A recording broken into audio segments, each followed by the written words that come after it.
मतदार याद्या कशा सदोष आहेत, वडिलांपेक्षा मुलीचं वय कसं जास्त दाखवलं याचे पुरावे मनसे अध्यक्ष राज ठाकरे यांनी निवडणूक अधिकाऱ्यांपुढे मांडले।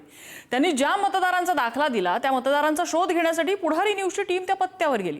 तेव्हा मतदारांची नावं, वय आणि पत्ता या कशाला थांगपत्ता नसल्याची धक्कादायक बाब समोर आली आहे। पाहूया त्याचाच आढावा घेणारा हा रिपोर्ट। 161 चारकोप, नाव नंदिनी महेंद्र चव्हाण, वडिलांचे नाव महेंद्र चव्हाण, वय वर्ष 124, वय 124। आता वडिलांचे डिटेल्स, नाव महेंद्र कुमार श्रीनाथ चव्हाण, वडिलांचे नाव श्रीनाथ चव्हाण, वय 43। कोणी कोणाला काढले तेच कळत नाही। राज ठाकरे यांनी केलेला हा मिश्किल सवाल तो ऐकून सगळ्यांनाच हसू फुटलं, पण ही हसण्यावारी नेण्याची गोष्ट नाही। विषय गंभीर आहे, कारण वडिलांपेक्षा मुलीचं वय जास्त दाखवलंय।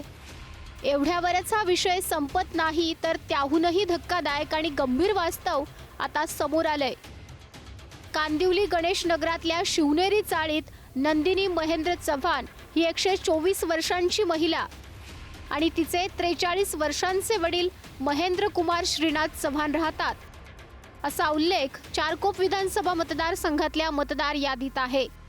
राज ठाकरेंनी हा गौप्यस्फोट केल्यानंतर त्याची शहानिशा करण्यासाठी पुढारी न्यूजची टीम कांदिवलीच्या या चाळीत पोहोचली। तेव्हा त्या पत्त्यावर ना मुलगी सापडली ना वडील। त्या पत्त्यावर गेल्या 30 वर्षांपासून द्रौपदी वर्मा यांचं कुटुंब राहतं, अशी माहिती शेजाऱ्या पाजाऱ्यांनी दिली। माझं नाव सोनल परवीराजू आहे। मी 25 वर्षे झाली राहतो। स्थायिक रूम स्वतःची आहे। इथं नंदिनी महेंद्र चव्हाण राहत नाही। मी इथेच राहतोय, पण मी महेंद्र चव्हाण असा व्यक्ती तर मी कधी ऐकला नाही।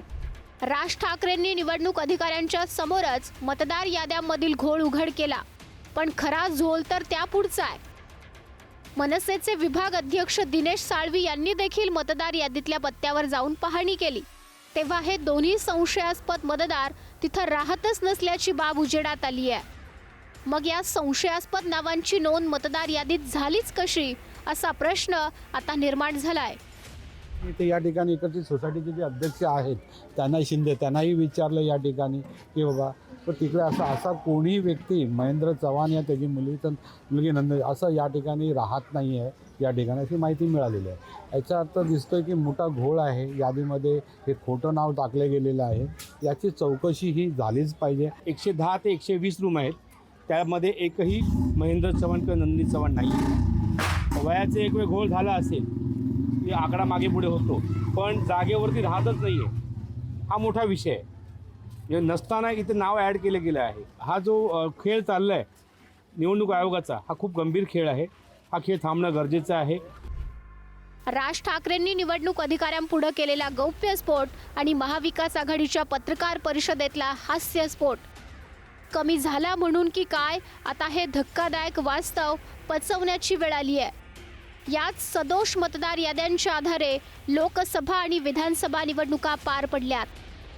मतदार याद्यांमध्ये कसा सावळा गोंधळ आहे आणि निवडणूक आयोग किती कार्यक्षम आहे याची झलक या निमित्तानं पुन्हा एकदा पाहायला मिळाली आहे। मल्लिकार्जुन, पुढारी न्यूज, कांदिवली, मुंबई।